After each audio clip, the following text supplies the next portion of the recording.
So here's someone saying, I would love for a supportive and nourishing relationship to enter my life, and for me to be open and able to receive help and support without feeling less than.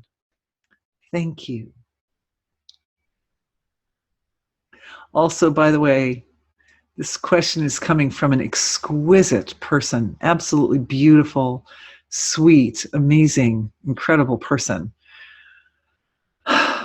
So everything that happens on the relative level of creation is built up from a subtle level of creation. First, it starts at the subtle level, and then it works its way up through the denser layers of creation until it gets to the surface and it's manifest.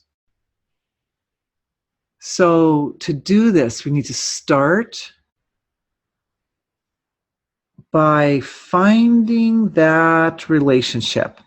And I can assure you, and everybody else who's in the webinar who's really longing for a really loving, romantic, lifelong friend and partner, and somebody who will be incredible, that you will have not only so much fun with, but will be able to reflect back to you your next level of evolution, right? You want to be able to reflect back and forth that when I look at that person, I see myself as I am becoming. And when they look at me, they see themselves reflected back to them as they are becoming. So the two are ever enhancing each other's evolutionary progress, ever enhancing the development of one's highest potential. It's very sweet.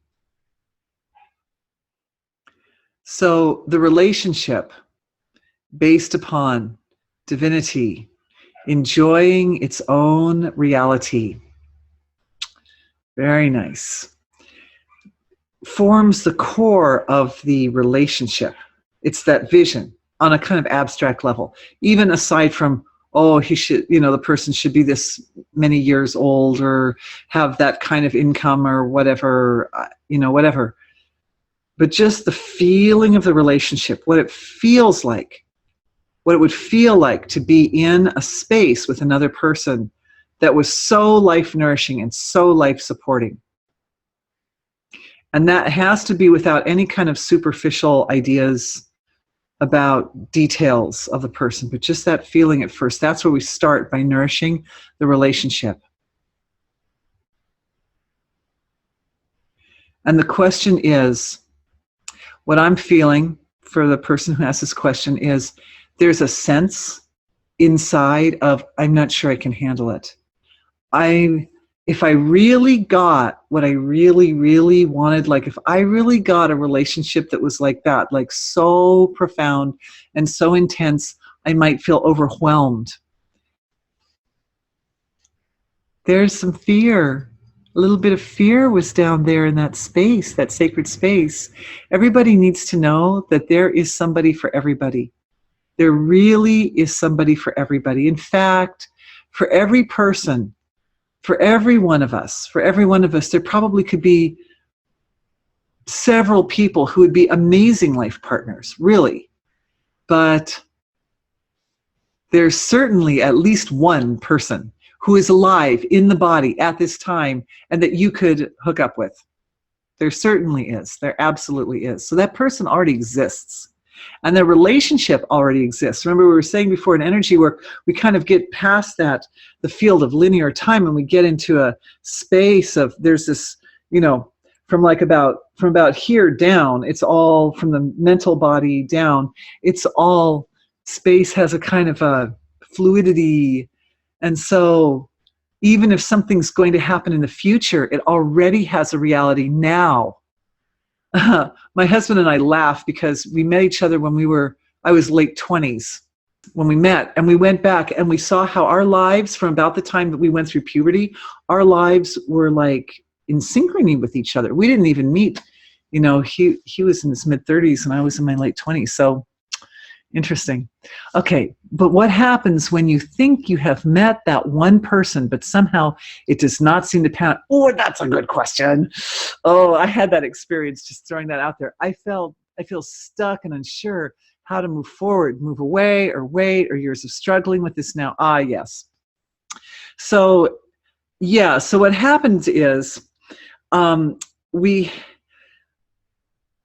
there's a tendency to kind of formulate what the qualities of that person would be, right? So I remember in my early 20s making mental lists. I didn't ever write it down, I don't think, but I made mental lists of, well, I'd like a man who's like this and like that and like that. And every time I made that list, nature would bring me a person who fit my list.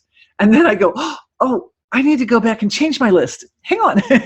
So go back and rewrite the list. But eventually I got that list by the time I was about 27, 28. I got that list as clean and as clear as it could possibly get. Nature brought me that person. We were working in adjacent offices in a kind of a corporate situation. And this guy was like everything that I, was on my list. He was my list. But it wasn't working. Relationship really wasn't working. And it was evident that there were definitely subtle things that weren't, the relationship itself wasn't working. The chemistry wasn't there. It just wasn't there. And I realized, well, I suppose one will never find a perfect man, a perfect mate. And I suppose one will never find a perfect relationship.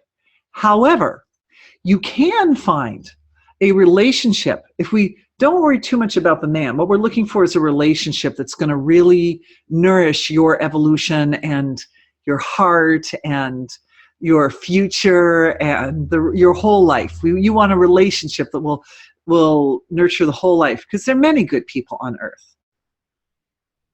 If the areas of the relationship of highest compatibility are the most important for my life goals, long-term stability in the relationship,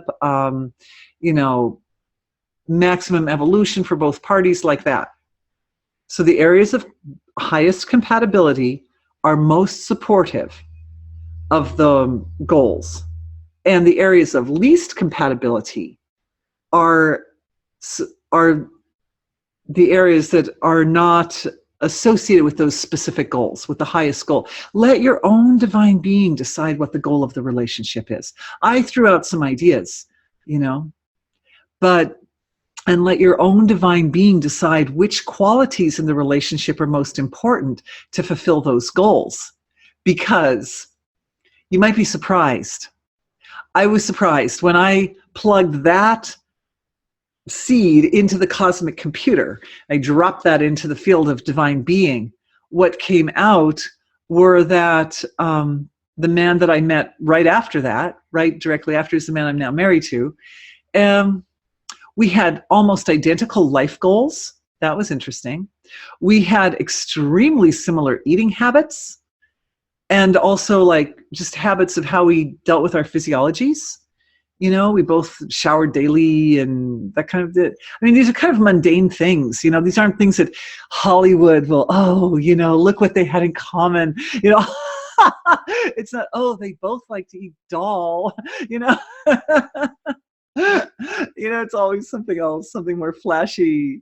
And I was young, I was in my late 20s, and I was surprised that all those flashy things that I thought were supposed to be really important for a really long-term stable relationship were not really the areas where we were most compatible. But it didn't matter, because in the end, the areas of most greatest compatibility gave rise to greatest comfort in the relationship. And comfort brings us back to that point that came up earlier, which is the feeling of being in the lap of Mother is a fundamental underlying resonation of your celestial body that allows you to fly. It allows you to do your best, to be your best, to expand at maximum speed into your own highest potential. So you want a relationship that's going to feel like that. You want a relationship where you are so comfortable, you are so at ease, you feel so safe. These are the qualities that one is looking for, is deep easiness, not necessarily fireworks. So anyway, I hope that helps.